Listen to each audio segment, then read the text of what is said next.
Hi friends, welcome to infinite world of GK.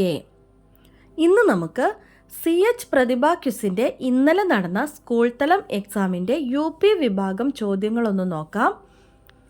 ആരുടെ ജന്മദിനമാണ് അധ്യാപക ദിനമായി ആചരിക്കുന്നത്? Doctor S Radhakrishnan. 500 രൂപ നോട്ടിൽ ആലേഖനം ചെയ്തിരിക്കുന്ന ചരിത്ര സ്മാരകം ഏതാണ്? റെഡ് ഫോർട്ട് അഥവാ ചെങ്കോട്ട. അറബിക്കടലിൽ സ്ഥിതി ചെയ്യുന്ന കേന്ദ്രഭരണ പ്രദേശമാണ് ലക്ഷദ്വീപ്. ഇവിടുത്തെ മാതൃഭാഷ ഏതാണ്? ഉത്തരം മലയാളം. 4ാമത്തെ ചോദ്യം, പാലസ്തീനിലെ ഗാസയിൽ ഇസ്രായേൽ നടത്തുന്ന കിരാതമായ മനുഷ്യക്കുരുതിയുടെ ഭീകരതയെക്കുറിച്ച് ട്വിറ്ററിലൂടെ ലോകത്തെ അറിയിച്ച പെൺകുട്ടി ആരാണ്? ഫറ ബേക്കർ. അടുത്തത്, MLA, MP, സ്പീക്കർ, മന്ത്രി, ഉപമുഖ്യമന്ത്രി, മുഖ്യമന്ത്രി എന്നീ സ്ഥാനങ്ങളെല്ലാം വഹിച്ച ഏക കേരളീയൻ ആരാണ്? CH മുഹമ്മദ് കോയ. അടുത്തത്, 2024 ഒളിമ്പിക്സ് നടന്നത് ഫ്രാൻസിലെ പാരീസ് നഗരത്തിലാണ്. 2028 ഒളിമ്പിക്സിന് ആതിഥേയത്വം വഹിക്കുന്ന നഗരം ഏതാണ്? ഉത്തരം ലോസ് ഏഞ്ചൽസ്. അടുത്തത്, സുപ്രീം കോടതിയിലെ ആദ്യ വനിതാ ജഡ്ജിയായി 1989 നിയമിക്കപ്പെട്ടത് ഒരു മലയാളിയായിരുന്നു. എന്താണ് അവരുടെ പേര്? ജസ്റ്റിസ് ഫാത്തിമ ബീവി. അടുത്ത ചോദ്യം, കേരളത്തിൽ ഇതുവരെ 6 പേർക്ക് ജ്ഞാനപീഠ പുരസ്കാരം ലഭിച്ചിട്ടുണ്ട്. ആർക്കാണ് അവസാനമായി ജ്ഞാനപീഠ പുരസ്കാരം ലഭിച്ചത്? ആൻസർ അക്കിത്തം അച്യുതൻ നമ്പൂതിരി. 9ാമത്തെ ചോദ്യം, കേരളത്തിലെ ആദ്യത്തെ വിദ്യാഭ്യാസ മന്ത്രി ജോസഫ് മുണ്ടശ്ശേരിയാണ്. എന്നാൽ കേരള ചരിത്രത്തിൽ ഏറ്റവും കൂടുതൽ മന്ത്രിസഭകളിൽ വിദ്യാഭ്യാസ മന്ത്രിയായിരുന്ന വ്യക്തി ആരാണ്? ഉത്തരം CH മുഹമ്മദ് കോയ. 10, പൃഥ്വിരാജിന് മികച്ച നടൻ പുരസ്കാരം ലഭിച്ചത് ആടുജീവിതം എന്ന സിനിമയിലെ അഭിനയത്തിനാണ്.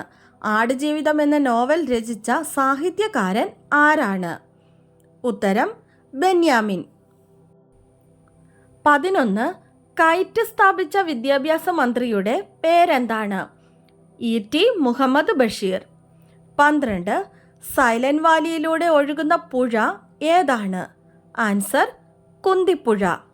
13, കേരള സുഭാഷ് ചന്ദ്രബോസ് എന്നറിയപ്പെടുന്നത് ആരാണ്? ആൻസർ മുഹമ്മദ് അബ്ദുറഹിമാൻ സാഹിബ്. 14, ഇന്ത്യൻ പാർലമെന്റിന്റെ സംയുക്ത സമ്മേളനം വിളിച്ചു കൂട്ടുന്നത് രാഷ്ട്രപതിയാണ്.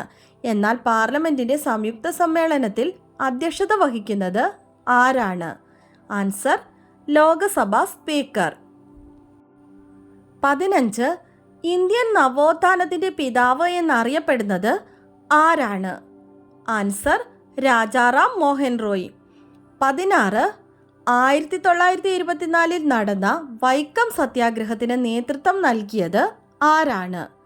Answer TK Madhavan.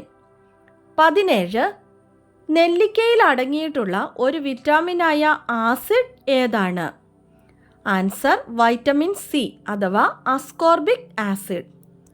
18, ദേശീയ ബഹിരാകാശ ദിനം എന്നാണ്? ഓഗസ്റ്റ് 23. 19, 0, 1, 2, 3, 5 എന്നീ അക്കങ്ങൾ ആവർത്തിക്കാതെ ഉപയോഗിച്ച് 6ന്റെ ഗുണിതങ്ങളായ എത്ര സംഖ്യകൾ ഉണ്ടാക്കാം? ഉത്തരം എന്താണ്? 0. ഒന്നും ഉണ്ടാക്കാൻ കഴിയില്ല. 20ാമത്തെ ചോദ്യം, അടുത്തടുത്ത 2 അഭാജ്യ സംഖ്യകളുടെ തുകയുടെ പകുതി 30 ആണെങ്കിൽ ഇതിലെ ആദ്യത്തെ അഭാജ്യ സംഖ്യ ഏതാണ്? ആൻസർ 29. അടുത്തത് ടൈ ബ്രേക്കർ ചോദ്യങ്ങളാണ്. ഏത് ലോകസഭാ മണ്ഡലത്തിൽ നിന്നാണ് CH മുഹമ്മദ് കോയ സാഹിബ് ലോകസഭയിലേക്ക് തിരഞ്ഞെടുക്കപ്പെട്ടത്? ആൻസർ മഞ്ചേരി. അടുത്തത്, പാരീസ് ഒളിമ്പിക്സിൽ പങ്കെടുത്ത സ്പോർട്സ് താരങ്ങൾ ഒരു നദിയിലൂടെ സഞ്ചരിച്ചാണ് കായികവേദിയിൽ എത്തിയത്. പാരീസ് നഗരത്തിലൂടെ ഒഴുകുന്ന ഈ നദിയുടെ പേരെന്താണ്? ഉത്തരം സെൻ നദി. അടുത്ത ചോദ്യം, കലണ്ടറിൽ വ്യത്യസ്ത തരത്തിലുള്ള വർഷങ്ങളും അവയിലെ മാസങ്ങളും നിങ്ങൾ ശ്രദ്ധിച്ചിട്ടുണ്ടാവുമല്ലോ. ഇപ്പോൾ ക്രിസ്തു വർഷം 2024, ഹിജറ വർഷം 1446. അങ്ങനെയാണെങ്കിൽ കൊല്ലവർഷം എത്രയാണ്? ഉത്തരം കൊല്ലവർഷം 1200. അടുത്ത ചോദ്യം, ഈയിടെ 91-ാം പിറന്നാൾ ആഘോഷിച്ച പ്രശസ്ത സാഹിത്യകാരൻ്റെ 9 കഥകളുടെ ചലച്ചിത്രാവിഷ്കാരമാണ് മനോരഥങ്ങൾ. ആരാണ് ആ സാഹിത്യകാരൻ? Answer MD Vasudevan Nair. അപ്പോൾ നമ്മുടെ ചോദ്യങ്ങൾ കഴിഞ്ഞിരിക്കുകയാണ്. നിങ്ങൾക്കെല്ലാവർക്കും എക്സാം വളരെ എളുപ്പമായിരുന്നു കാണുമെന്ന് ഞാൻ വിചാരിക്കുന്നു. കാരണം നമ്മുടെ ചാനലിൽ ഡിസ്കസ് ചെയ്ത് പോയിട്ടുള്ള ചോദ്യങ്ങളാണ് എല്ലാം തന്നെ വന്നിട്ടുള്ളത്. ആദ്യം മുതൽ നമ്മുടെ വീഡിയോ കാണുന്ന എല്ലാ മക്കൾക്കും എക്സാം വളരെ എളുപ്പമായിരുന്നു കാണുമെന്ന് വിചാരിക്കുന്നു. ഇനിയും പുതിയ പുതിയ വീഡിയോകൾ നമ്മുടെ ചാനലിൽ അപ്ലോഡ് ചെയ്യുന്നതാണ്. അപ്പോൾ എല്ലാ മക്കളും നന്നായി പഠിക്കുക. എല്ലാവർക്കും ആശംസകൾ. വീഡിയോ നിങ്ങൾക്ക് ഇഷ്ടമായെങ്കിൽ ലൈക്ക് ചെയ്യാനും നിങ്ങളുടെ കൂട്ടുകാർക്കൊക്കെ ഒന്ന് ഷെയർ ചെയ്ത് കൊടുക്കാനും സബ്സ്ക്രൈബ് ചെയ്യാതെ കാണുന്ന കൂട്ടുകാരുണ്ടെങ്കിൽ ഒന്ന് സബ്സ്ക്രൈബ് ചെയ്യാനും മറക്കല്ലേ. പുതിയൊരു വീഡിയോയുമായി നമുക്ക് നാളെ വീണ്ടും കാണാം. Thanks for watching.